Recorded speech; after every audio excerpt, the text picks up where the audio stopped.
Buenas tardes. Aquí estamos con Mariela Sarabia. Tenemos el gusto de que ella nos acompañe contándonos otro transcurso del tiempo vivido en el instituto. Ella además fue una persona que estuvo en diferentes roles. Acá se va a dar la peculiaridad que la vamos a escuchar como estudiante, en otros momentos quizás como profesora y directora de la institución y laboratorista. Hoy ella va a elegir contar desde uno de los roles y quizás se entremezclen también los otros. Así que bueno, le voy a dar paso a ella y te agradecemos en nombre de toda la institución que nos estés dando este momento tan importante, Mariela, para que quede y para que sea disfrute de tantos y tantas generaciones que han pasado y también que vendrán. Muchas gracias.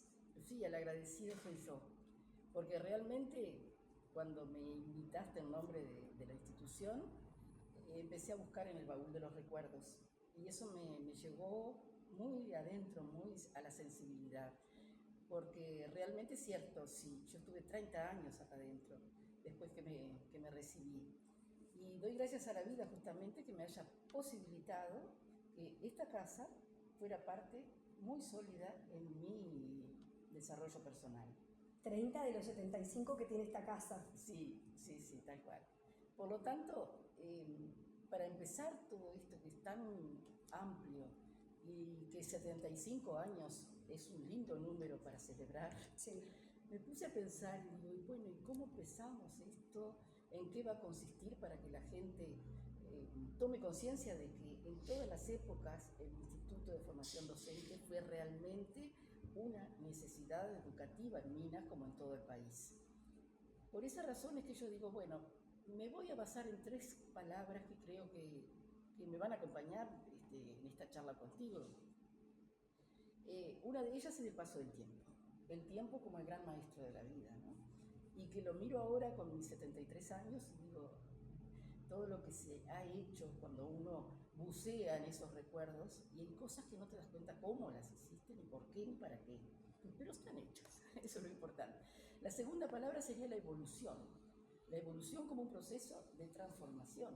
Y la tercera sería el instituto como caja o la educación, la formación del maestro, como una caja de resonancia de las transformaciones sociales, políticas, históricas, como una caja de resonancia porque a medida que el tiempo pasa, como maestro de la vida que te decía, se evoluciona o de pronto se involuciona, dependerá también de la mirada de cada uno, y se puede pensar bueno, que hay que seguir, que hay que construir, que hay que ser creativo y valorar mucho eso de que en nuestro país, con su corta historia, ¿qué valor se le ha dado siempre a la educación?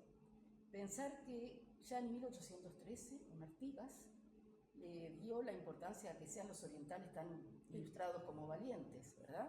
La creación de la primera escuela de la patria. Después, en el 16, 3 años después, la fundación de la primera Biblioteca Nacional. Bueno, así como eso, a lo largo de todo el siglo XIX, hay un montón de mojones que se pueden citar y no podemos dejar de llegar con mucha alegría a la década de 70, de 1874, 77, con Varela. Entonces, aquella época de la colonia, donde la educación estaba en manos de los hermanos de la religión, digamos, como herencia de España, ¿verdad?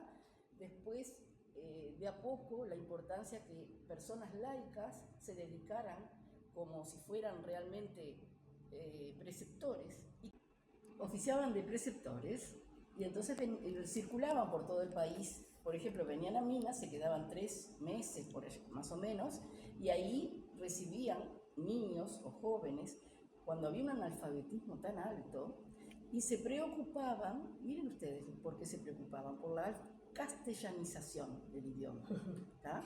Porque había también mucha inmigración. Entonces, por esa razón, ya cómo se veía cuáles eran los puntos débiles para transformarlos en fortaleza, ¿no? Entonces, esos preceptores de a poquito fueron haciendo huellas para cuando un Varela viene con su reforma educativa, con su decreto ley del año 1877, y ahí comienza a dársele una forma más formal, déjenmelo decir redundantemente, ¿no? De a poquito se empieza a crear escuelas, a crear hasta inspecciones departamentales, a crear después liceos, y de a poco se va formando un incipiente sistema educativo, que tendrá que transcurrir mucho tiempo para que eso realmente sea sumamente valioso y firme, ¿no? Ese sistema educativo generó, incipiente, repito, generó que en Minas, al finalizar el siglo XIX, la situación fuera que existían escuelas de primero, de segundo y de tercer grado. Escuelas. En segundo lugar, que existieran incipientes personas que se dedicaban a la educación secundaria, pero todavía ni soñar que hubiera liceos, ni nada por el estilo. Claro. Primero que nada se instauró en primer lugar las escuelas de primaria, ¿sí? Allá por el año 1882 aparece un hito muy importante, y es la creación en Montevideo de los institutos normales. En el 82, el Instituto Normal para Señoritas, María Estañero de Munar, y en el 91, 1891, el Instituto Normal para Varones, Joaquín R. Sánchez. Bueno, ahí la cosa ya comenzó a tomar otra forma. Y así vamos llegando paulatinamente en este encuadre muy sucinto y muy sintético, estamos llegando al siglo XX. Entonces, en ese siglo XX, ¿qué es lo que pasó? El vallismo, como corriente política del principio del siglo XX, todos sabemos que tuvo un montón de innovaciones, de propuestas, y el país como que creció muchísimo. Y la educación no fue a la saga de todo esto, sino que realmente estuvo en la preocupación de todos los actores políticos de ese momento. La sociedad estaba cambiando, la política estaba cambiando, por lo tanto, la educación tenía que también seguir ese ritmo. Entre las múltiples cosas que podemos citar de la época vallista, hay una cosa muy interesante, que se llegó a tener el compromiso de fundar 1000 escuelas. 1000 escuelas. Por supuesto que no de un día para otro, sino en momentos de que se cumpliera el primer centenario. O sea que a lo largo de los... Pero aunque no se logre la opción esa justamente, es importante tener por lo menos la intención. La meta. La meta, como meta. Y así se fue trabajando durante muchísimo tiempo. Miren, un dato curioso. En 1914 se hizo un censo. Y en ese censo entró a jugar muy importantemente el tema de los maestros. Había 45 maestros en todo el país, 1914, ¿sí? Maestros de primer grado. Había 7 maestros de segundo grado.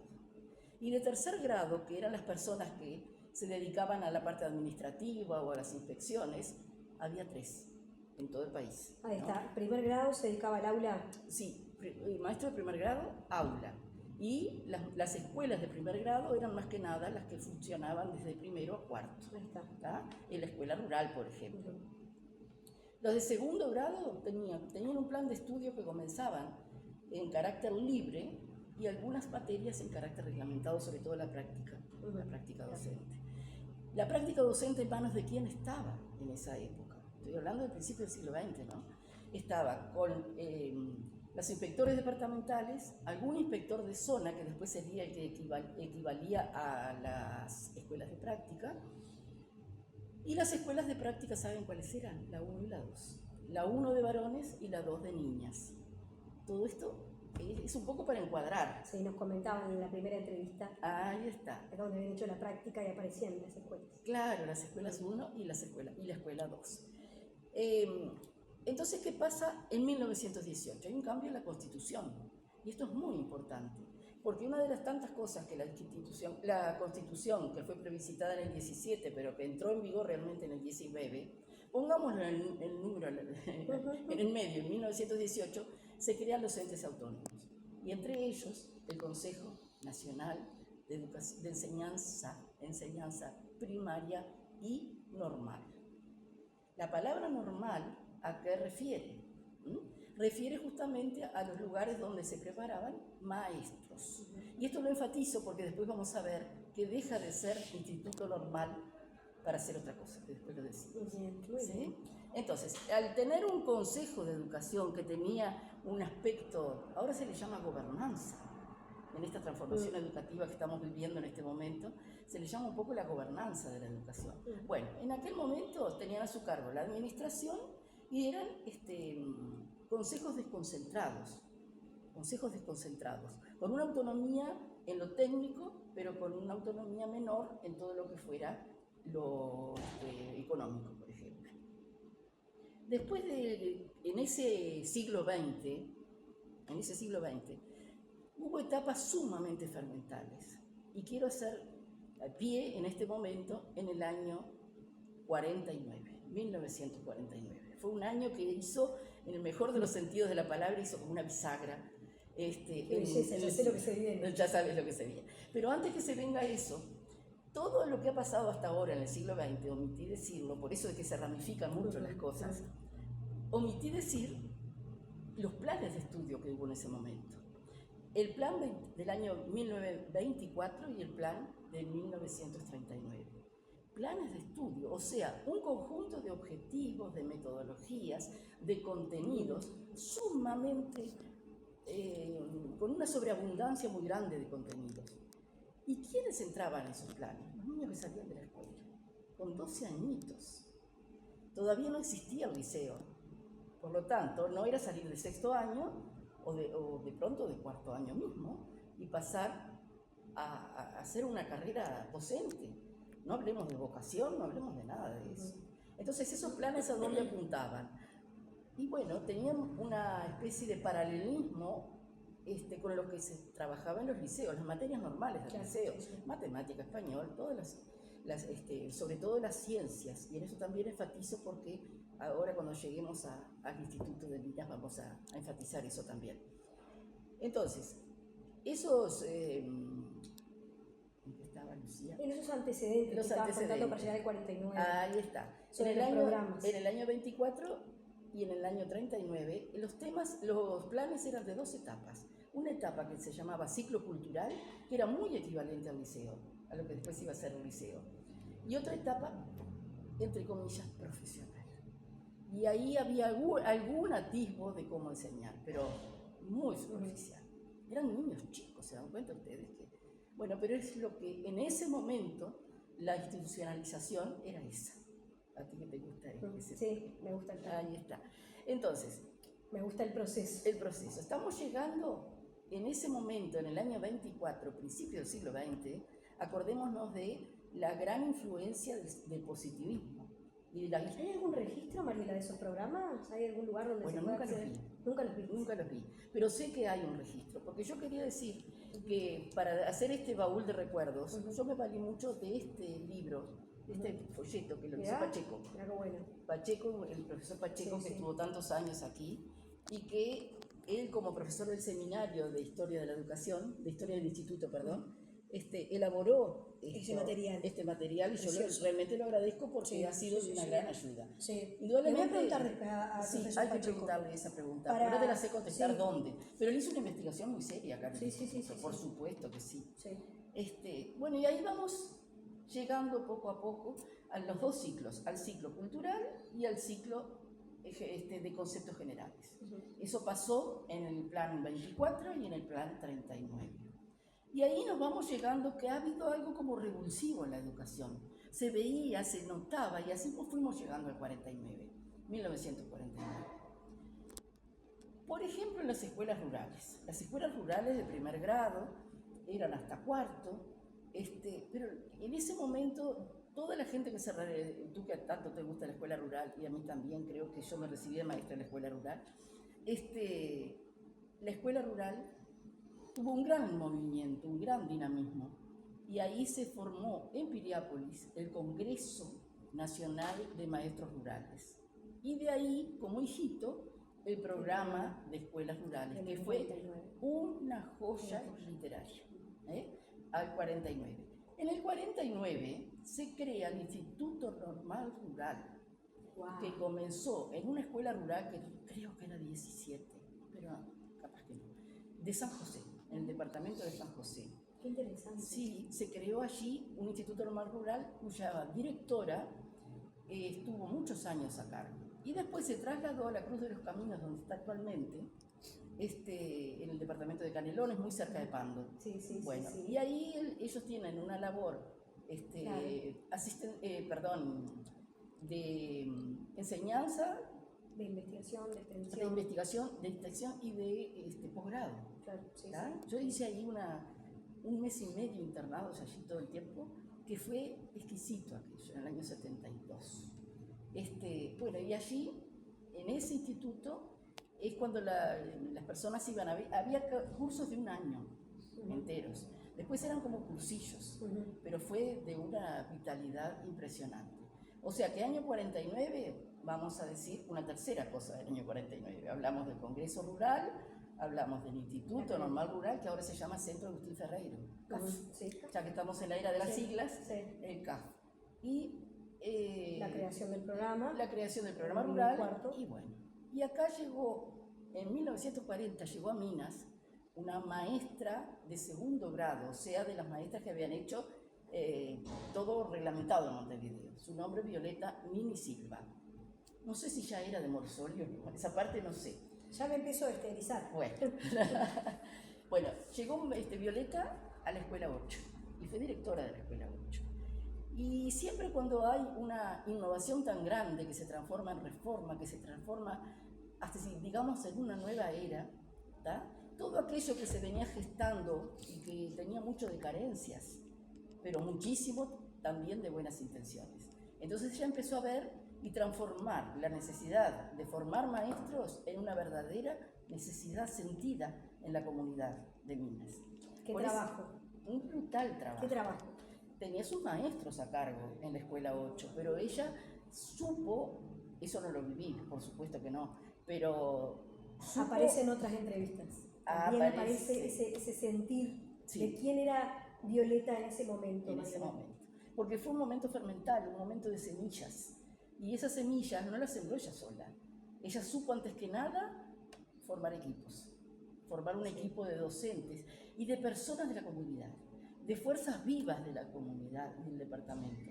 Ahí ella se supo rodear muy bien de muchas personas. Aparece el mismo término, Mariela, las fuerzas vivas. Las fuerzas vivas del departamento y de Minas especialmente. Personas que en la comunidad se destacaban por sus distintos roles, ¿no? Desde el intendente de ese momento, que creo sí, era Juan Antonio Maldonado, que yo lo conocí, o sea que hace mucho que falleció. Hasta personas, bueno, de la educación, maestros, profesores. Ella armó lo que se llamó APAIN, Asociación de Padres de Alumnos Instituto Normal. APAIN. Mirá, esa es nueva. Eso tiene, sí, por favor, APAIN. Eso tiene olfato a secundaria, con la PAL. Claro, ¿verdad? Sí. A mí siempre me hizo acordar eso. Yo cuando trabajaba con los practicantes acá les decía, acuérdense de APAL hoy día, y se acuerda de APAIN. Bueno, y esa gente también tuvo muy buenas aportes económicos. Porque, ¿qué le pasaba a Violeta? No solamente tenía en su mente y en su corazón el formar docentes para los niños, sino que además tenía una gran visión de lo que el instituto como foco podía formar o podría aportar o colaborar en el desarrollo de la sociedad. Por esa razón es que ella se rodeó de personas que pudieron donar desde dinero, pasando por terrenos. Ella quería hacer una colonia de sierras en el barrio Contaron también, mamá nos estuvo contando, pero tenía un plazo. Tenía un plazo y no lo logró. Se decía el plazo, sí. Sí, después